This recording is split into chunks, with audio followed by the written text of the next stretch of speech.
ألا يا صاحي كي تستريح وبث. Abu Hurairah seorang sahabat yang lahir di daerah Ad-Daus Yaman, daerah yang mulanya selalu menentang risalah kenabian Muhammad Shallallahu Alaihi Wasallam, sampai datanglah seorang sahabat bernama Tufail bin Amru Ad-Dausi radhiyallahu anhu, yang pernah bertemu Nabi Muhammad Shallallahu Alaihi Wasallam dan mengikrarkan Islamnya sebelum hijrahnya Nabi Shallallahu Alaihi Wasallam ke Madinah. Tufail bin Amru Ad-Dausi yang mendakwahkan Islam kepada kaumnya Ad-Daus, namun tidak ada dari kota Ad-Daus yang menerima Islam kecuali satu orang, yaitu Abu Hurairah radhiyallahu anhu. Pada awal tahun ke-7 Hijriah di umurnya yang ke-26, tekad Abu Hurairah radhiyallahu anhu untuk hijrah dari negerinya menuju Rasulullah Shallallahu Alaihi Wasallam telah bulat. Dengan perbekalan yang seadanya tak membuat Abu Hurairah radhiyallahu anhu mundur, bahkan ia pernah bersyair saat tiba di Madinah. Wahai malam yang panjang serta melelahkan, namun saat itulah aku terselamatkan dari negeri kafir. Tetapi tibanya beliau di malam itu tidak dapat disambut Rasulullah dan para sahabat, karena mereka semua berada di medan perang Khaybar. Sampailah waktu subuh, kemudian para sahabat berkumpul untuk melaksanakan salat subuh, dipimpin oleh Sibah bin Urfutoh radhiyallahu anhu, yang telah ditunjuk oleh Rasulullah menjadi imam kala Rasulullah Shallallahu Alaihi Wasallam berperang saat itu. Setelah salat subuh selesai, tak lama terdengar suara yang menandakan tibanya tentara kaum muslimin berserta Rasulullah Shallallahu Alaihi Wasallam. Sebagaimana biasanya, Rasulullah langsung menuju masjid salat 2 rakaat dan menemui beberapa sahabat. Kemudian dilihatlah oleh Rasulullah Shallallahu Alaihi Wasallam seseorang yang mempunyai kulit agak gelap, lebar pundaknya serta memiliki celah di antara 2 gigi depannya, dan langsung membaiat Rasulullah. Kemudian Rasulullah Shallallahu Alaihi Wasallam mengatakan, "Dari mana engkau?" Abu Hurairah menjawab, "Aku berasal dari Ad-Daus." Rasulullah mengatakan, "Sungguh aku dulu tidak menyangka ada kebaikan di Daus." Hadis riwayat Ibnu Sa'ad dan Abi Dawud. Nama lengkap Abu Hurairah Abdurrahman bin Sakhr merupakan nama asli dari sahabat yang akrab kita dengar dengan Abu Hurairah. Beliau dipanggil Abu Hurairah karena di waktu kecil ia diperintahkan untuk mengembala beberapa ekor kambing milik keluarganya. Di sela-sela ia mengembala kambing, Abu Hurairah selalu bermain dengan kucing kecilnya di saat siang hari, dan jika malam sudah tiba, kucing tersebut diletakkan di atas pohon lalu Abu Hurairah pulang ke rumahnya. Kebiasaan ini berjalan terus sampai teman sebayanya memanggilnya dengan Abu Hurairah, yang berarti si pemilik kucing kecil. Awal mula di Madinah, Abu Hurairah yang merupakan tamu baru di kota Madinah, juga dikenal pada saat itu seorang sahabat yang sangat miskin. Keputusan ia berhijrah dari Yaman ke tanah Madinah membuatnya kehilangan harta yang ia miliki di Yaman. Namun, kaum muslimin saat itu telah menyediakan tempat untuk tamu Allah yang tidak mempunyai harta dan keluarga. Mereka akan ditempatkan di masjid seraya belajar Islam kepada Rasulullah Shallallahu Alaihi Wasallam. Ahlu Sufah merupakan sebutan untuk mereka para penghuni Masjid Nabawi saat itu. Dan sahabat Abu Hurairah merupakan orang yang paling faqih di antara ahlu sufah yang lain, karena jarangnya ia absen dalam mendengarkan Rasulullah saat menyampaikan pelajaran. Para ahlu sufah mendapatkan makanan jika Rasulullah mendapatkan makanan, dan mereka juga tak makan jika keluarga Rasulullah tak makan. Maka laparnya ahlu sufah berarti laparnya Rasulullah serta keluarganya Shallallahu Alaihi Wasallam. Abu Hurairah merupakan seorang sahabat yang sangat sabar. Dengan apa yang Allah limpahkan, kemiskinannya membuat benar-benar ia tak asing lagi. Dengan rasa lapar yang selalu hadir hampir di setiap harinya, ia tak asing dengan batu yang selalu mengikat perutnya. Bahkan ia pernah mengatakan, "Aku pernah merasakan lapar sampai aku ingin pingsan. Kemudian agar aku mendapatkan makanan, aku berpura-pura seperti orang yang kejang di antara mimbar Rasul dan rumah Aisyah sampai orang-orang datang kepadaku, kemudian meruqyahku. Aku langsung mengangkat kepalaku lalu aku katakan, Ini bukan yang seperti kalian lihat, kejang karena kesurupan, namun aku begini karena lapar. Hadis riwayat Bukhari. Dikisahkan bahwa Abu Hurairah suatu hari telah mengikat dengan keras perutnya dengan batu agar tidak terasa lapar yang menusuk. Demi mendapatkan makanan, beliau duduk di jalan yang biasa dilewati oleh para sahabat. Tak lama berselang lewatlah sahabat yang mulia Abu Bakar radhiyallahu anhu di hadapan Abu Hurairah. Maka langsung Abu Hurairah menghampiri Abu Bakar, bertanya-tanya tentang masalah agama. Namun di dalam pertanyaan tersebut Abu Hurairah berharap pertanyaan yang ia layangkan dapat membawanya diundang makan bersama Abu Bakar. Namun tidak seperti yang diharapkan, lalu berpisahlah mereka berdua. Kemudian lewatlah Umar bin Khattab radhiyallahu anhu, maka Abu Hurairah melakukan apa yang ia lakukan bersama Abu Bakar dengan harapan yang sama, namun tidak juga seperti yang diharapkan. Kedua sahabat yang mulia itu tidak mengetahui maksud dari Abu Hurairah. Berikutnya, lewatlah manusia yang paling mulia Rasulullah Shallallahu Alaihi Wasallam.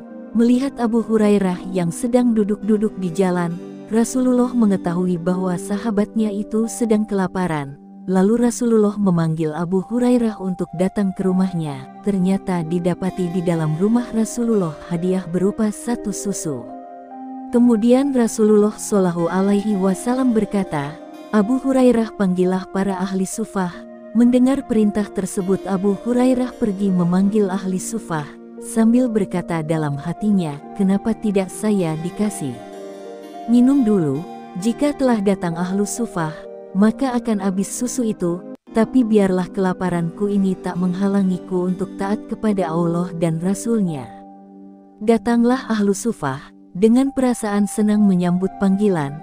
Begitu mereka duduk, Rasulullah memerintahkan Abu Hurairah untuk menuangkan kepada setiap ahlu sufah susu tersebut sampai semua kenyang.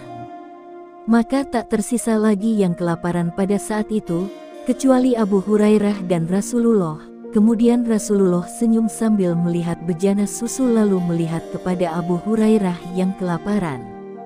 Baktinya Abu Hurairah kepada sang ibu. Suatu malam Abu Hurairah pernah keluar dan ini di luar kebiasaan. Maka orang-orang bertanya kepada Abu Hurairah, kenapa kamu keluar? Beliau menjawab, tidak ada yang membuatku keluar kecuali rasa lapar. Mereka juga berkata, kami pun begitu, tidak ada yang mengeluarkan kami dari rumah kecuali rasa lapar. Akhirnya, kami mendatangi Rasulullah Shallallahu Alaihi Wasallam, mengadukan rasa lapar kami.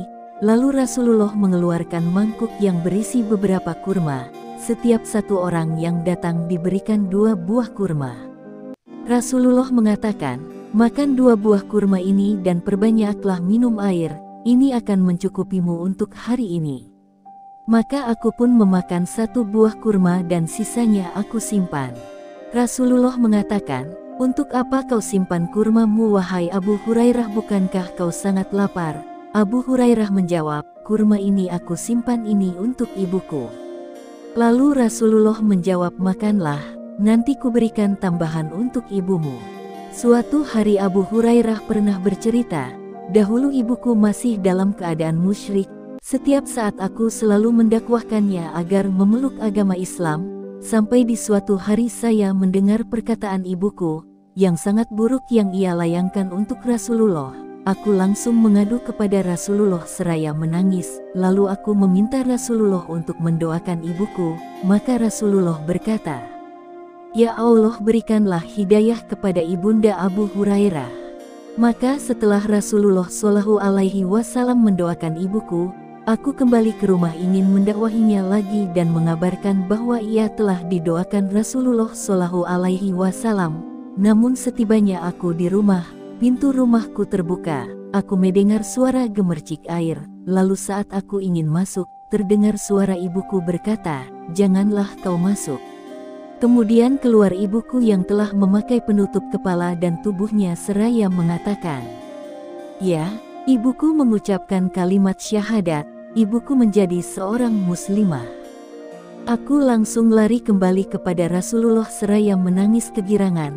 Layaknya aku menangis tadi karena kesedihan, aku kabarkan kabar gembira ini kepada Rasulullah." Lalu ia berdoa, "Ya Allah, jadikanlah hambamu ini dan ibunya orang yang dicintai oleh kaum mukminin." Dan ia berdua juga cinta kepada kaum mukminin. Hadis riwayat Muslim.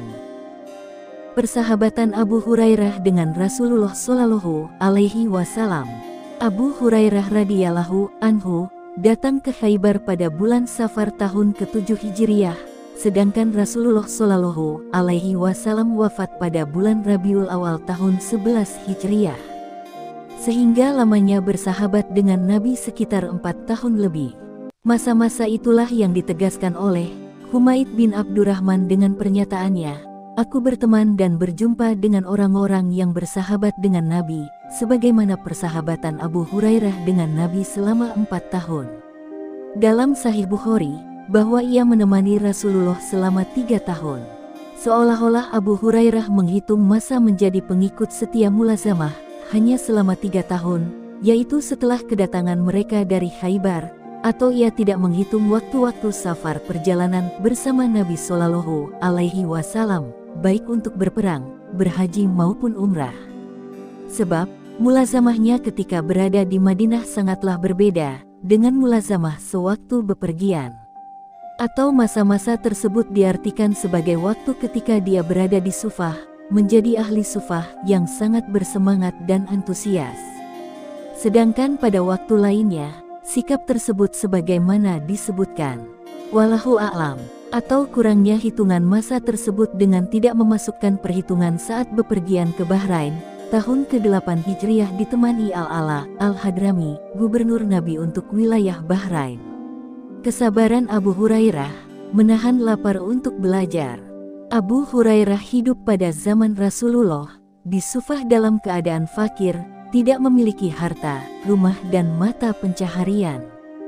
Dia merasa cukup dengan kemudahan yang diberikan Allah kepadanya dan kepada para ahlus sufah, yaitu berupa hadiah untuk mereka dan makanan yang dinikmati bersama dengan Rasul Shallallahu Alaihi Wasallam. Dia menyiapkan diri menemani dan mulazamah dengan Rasulullah Shallallahu Alaihi Wasallam semata, hanya karena ingin mendengarkan dan menghafal seluruh sabda beliau Shallallahu Alaihi Wasallam dengan tujuan untuk menyebarkannya. Juga untuk melihat perbuatan, keadaan, pergaulan dan keputusan hukum beliau. Diantaranya ialah kisah yang diriwayatkan oleh Imam Al-Bukhari dari Muhammad bin Sirin. Ia berkata, "Kami pernah berada di sisi Abu Hurairah. Dia memakai 2 helai pakaian yang dicelup dengan tanah merah, berwarna merah dari bahan katun, lalu ia menariknya seraya mengucapkan, 'Bah, bah.' Abu Hurairah menarik pakaiannya seraya berkata, 'Sungguh aku pernah terjatuh di antara mimbar Nabi dan kamar Aisyah radhiyallahu anha dalam keadaan pingsan, lalu datanglah seseorang dengan meletakkan kakinya di leherku. Dia menganggapku sudah gila, padahal aku tidak gila. Tidak menimpaku, kecuali kelaparan.' Semangatnya Abu Hurairah akan ilmu. Sahabat yang mulia ini terkenal sebagai sahabat yang banyak meriwayatkan hadis, tercatat sekitar lebih dari 5.000 hadis yang diriwayatkan lewat jalurnya. Memang semangatnya Abu Hurairah dalam ilmu hadis telah diketahui oleh Rasulullah seperti di dalam hadis. Abu Hurairah pernah bertanya kepada Rasulullah, "Siapa yang paling senang dapat syafaatmu nanti wahai Rasulullah?" Rasulullah mengatakan, "Sudah kuduga bahwa engkau yang akan menanyakan hal ini wahai Abu Hurairah, saat aku melihat semangat atas hadis." Hadis Bukhari. Diriwayatkan bahwa beliau pernah berkata, "Aku membagi malamku 3 bagian, pertama untuk membaca Al-Quran, sebagian lain untuk tidur, sebagian lagi untuk mengulang hafalan hadisku." Akhir hayat Abu Hurairah. Sahabat yang mulia ini diberikan umur yang panjang oleh Allah Ta'ala. Diriwayatkan bahwa beliau wafat di umur 78 tahun, maka jarak dari wafatnya Rasulullah Shallallahu Alaihi Wasallam dengan wafatnya Abu Hurairah sekitar 47 tahun. Oleh karena itu beliau sangat sering mengajarkan umat dan banyak meriwayatkan hadis. Diriwayatkan dari Nafi, rahimahullah, bahwa saat Abu Hurairah wafat, aku dan Ibnu Umar radhiyallahu anhu ikut mengiringi jenazah dan Ibnu Umar radhiyallahu anhu tak lepas mendoakan Abu Hurairah. Lalu ia berkata, orang ini adalah orang yang paling hafal hadis Rasulullah Shallallahu Alaihi Wasallam. Demikian videonya, semoga bermanfaat. Wassalamualaikum warahmatullahi wabarakatuh.